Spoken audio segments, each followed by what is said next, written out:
Você está vendo aí diante dos seus olhos uma mudança histórica na vida do planeta. Ah, já sei, Joaquim, você vai falar sobre inteligência artificial. Não, isso aí é para os fracos. Eu estou falando de uma emoção natural, de uma emoção humana rica e verdadeira. E você vai entender o que eu estou te falando contando um pouco da história desse planeta vivida nos últimos 40 anos. Eu quero te lembrar que eu estou com 66 anos de idade e há 40 anos atrás eu já era formado em psicologia. Então eu vi, né, já com uma consciência um pouquinho mais elaborada, né, com 26 anos de idade, eu vi o mundo se transformar diante dos meus olhos e eu fiz parte dessa transformação. Claro que todos nós fizemos parte, e se você tem 20, 30 anos, você pegou uma parte disso, mas só aqueles mais antigos vão ter uma noção mais clara sobre essa transformação que ocorreu pelo menos nos últimos 40 anos. Podia falar mais longe um pouquinho, nos últimos 50 anos, vamos ficar nos 40 anos, beleza. 40 anos atrás, eu já era um homem formado, né? Trabalhava como psicólogo. E vamos pegar um pouco antes, tá? Vamos pegar com 50 anos atrás, eu com 16 anos de idade.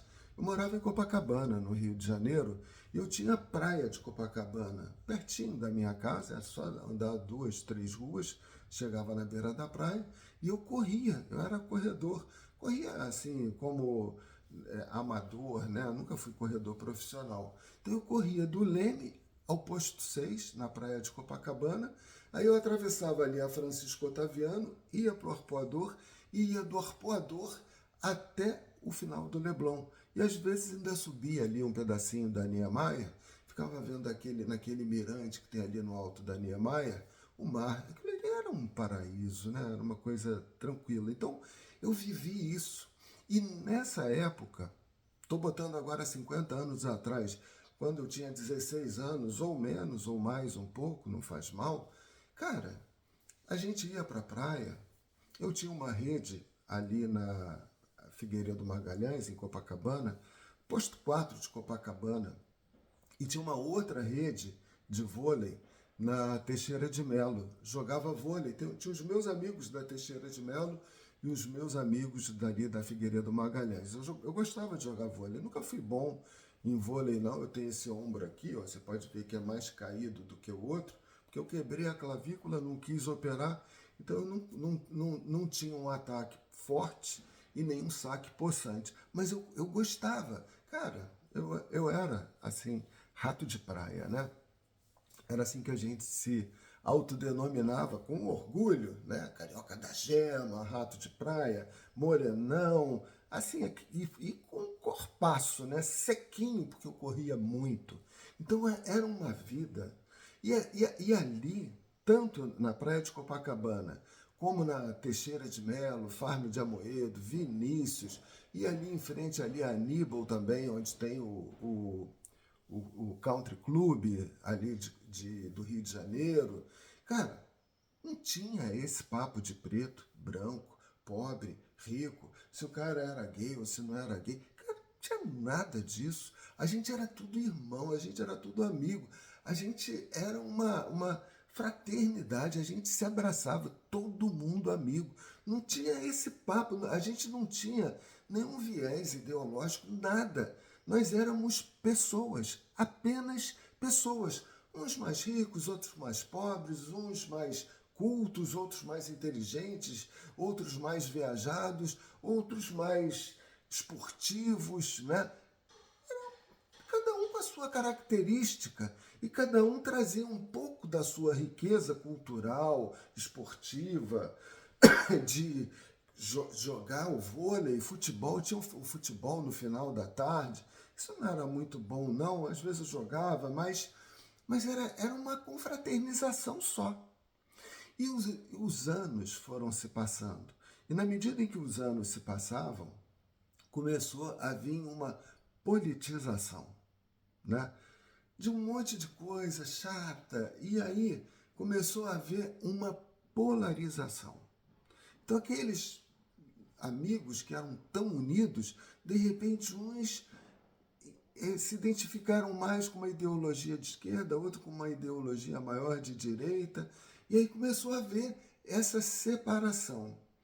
E aí você pode dizer, isso é coisa daqueles dominadores globais que estão, os DGs, né? Que estão dominando o mundo e eles estão manipulando, e eles é que são os responsáveis, são os políticos, os mentores daquelas ideologias assim, assado, não vou nem dizer os nomes aqui para não atrapalhar muito o vídeo, acho que já estou até dando os passinhos para onde não interessa muito, mas eu não estou me posicionando em nada, enfim. E aí começou a haver aquele grupo que eu tinha há mais de 40 anos, hoje, né? Há mais de 40 anos, há mais de 50 anos, eu tenho amigos hoje que já são meus amigos há 50 anos de idade. Com 16 anos a gente já era amigo. E esses amigos, cada um se identificando mais para um lado de esquerda e de direita e coisa e tal, a gente foi se separando. Mas isso foi programado para ser dessa maneira. Aí a gente pode até achar que existem pessoas mais maquiavélicas, né, que estão manipulando a sociedade. Então, existem nas faculdades os sociólogos e não sei o que estão trabalhando para isso, que é preciso dividir para governar, para dominar. Aí são essas mentes ruins, essas mentes doentes. Não são. Não são. Porque se eu quisesse acreditar que essas pessoas tivessem tanto poder, eu ia dizer que o poder é dessas pessoas que manipulam e criam essas culturas separatistas para poderem dominar e fazerem o que elas quiserem. Não. Elas nem se dão conta de que elas estão sendo manipuladas por inteligências superiores e invisíveis que permitem que elas ajam dessa maneira, porque já estava escrito. Eu vou me referir a 2000 anos atrás, mas se você quiser ir mais longe, você vai ver que isso já estava profetizado. Esse momento, conforme eu falei, você está vivendo diante dos seus olhos. E eu vou te dizer, se você quiser, tem um livro de um cara chamado Mateus, e lá no capítulo 25 desse livro, ali é dividido, né, em pedacinhos, 31 a 45, acho que é isso, 31 a 46, acho que é isso. Ele conta uma parábola de que um rei, eu vou ler só um pedacinho dessa parábola para você, que eu acho interessante, só para a gente ter assim uma... Quando o Filho do Homem vier em sua glória com todos os anjos, ele se assentará em seu trono na glória celestial. Todas as nações serão reunidas diante dele e ele separará uma das outras, como o pastor separa as ovelhas dos bodes, e colocará as ovelhas à sua direita e os bodes à sua esquerda. Então o rei dirá aos que estiverem à sua direita: venham, benditos de meu Pai, recebam como herança o reino que foi preparado para vocês desde a criação do mundo. Aí as pessoas vão perguntar, e como é que ele vai separar esses bodes da ovelha? Então, ele vai se sentar num trono, mais bonito do que essa cadeira que eu estou aqui, você vai para a direita, você para a esquerda. Ia ser uma coisa assim meio ditatorial, né? Uma coisa estranha. Para lá, você para cá. Cara, a coisa foi tão bem feita, você vê a perfeição da obra do Criador, que as próprias pessoas, elas se dirigiram por elas mesmas, uns para a esquerda, outros para a direita. E como é que isso aconteceu? Toda vez, diz o rei, que você deu de vestir a um daqueles que estavam com frio, a um daqueles que estavam com fome, você deu de comer, que você visitou aquele que estava doente. Mas quando foi que a gente visitou aquele que estava com fome, com frio, que estava doente ou que estava preso? Quando você visitou um desses pequeninos. Então, não é colocado nada de ideologia, nada. É de uma atitude humana, de uma emoção humana. Poxa, eu me solidarizo com aquele que está com frio, com fome, aquele que não tem onde morar, aquele que está preso, aquele que está doente. Então eu vou até ele, que ele chama de pequeninos. Foi a mim que o fizeste. Então, as pessoas boas, elas foram para um lado, onde estão as ovelhas, né? E as pessoas más não, julgam, recriminam, ofendem, acusam, e elas são comparadas a bodes. E esses, né, que vão para a esquerda, que são os bodes, são aqueles que não são fraternos, não são solidários, eles irão para um lugar onde haverá choro e ranger de dentes. Então, uma situação muito triste e ruim para eles. Então, eu acho fantástico que eu vivi num mundo que, poxa, eu saía de madrugada na rua, não tinha medo, não tinha perigo no Rio de Janeiro, que é uma cidade do Brasil que é tida como um alto nível de violência, e é mesmo, assim que está agora, mas na época que eu andava de madrugada, 2, 3 horas da manhã, eu era jogador de totó, de pimbolim, né? E jogava e ganhava todas, eu e um amigo meu, que a gente andava junto. E esse meu amigo meu, ele acabou adotando ele já não está mais entre nós, né?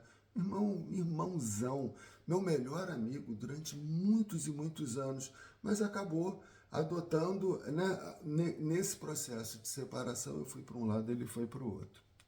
E hoje ele já não se encontra mais entre nós, está em outra situação. Enfim, não tinha medo, cara. Não tinha nada. Era tudo tranquilo. Naquela ideia, naquele mundo que eu vivi, a gente era amigo. Mas foi feita uma separação e acabou que um foi para um lado e o outro foi para o outro. Acabou que ele foi morar em outro país e depois, quando ele voltou, ele já tinha um viés assim, bem diferente daquele que eu creio, né? Que eu defendo. Enfim, é interessante que não se sentou num trono aquele que ia julgar. Você vai para cá, você vai para lá. A coisa aconteceu naturalmente. As pessoas se dividiram. E aquelas que deram de comer, de vestir, que visitaram aquele que estava necessitado de ajuda, do doente, daquelas pessoas, eles herdarão o reino. Os mansos herdarão a terra. Então, é muito fantástico a gente perceber que tudo foi feito naturalmente e que esse momento da separação, antes de que aconteça, eu ia pegar ali o texto, né? A glória que isso aconteça, isso está acontecendo. Então, estamos perto de viver esse momento de glória, onde ele voltará e encontrará já as ovelhas de um lado, os bodes no outro, ele vai falar: venham, vocês que me ajudaram, vocês que me deram de vestir, toda vez que vocês deram para um daqueles pequeninos, foi a mim que o fizestes. E venham para o reino que vocês herdarão do meu Pai. Então a gente está chegando nesse momento e eu fico muito feliz, embora assim, a situação aparente seja caótica, mas ela é maravilhosa. Porque esse momento está acontecendo e você está vivendo, você está tendo o privilégio de viver esse momento histórico na vida do planeta de uma mudança para uma nova era. E se você gostou desse vídeo, dá um like aí, se inscreve no nosso canal. Se você quiser deixar um comentário, eu discordo disso, Joaquim, eu estou aberto para responder você e eu vou realmente te responder.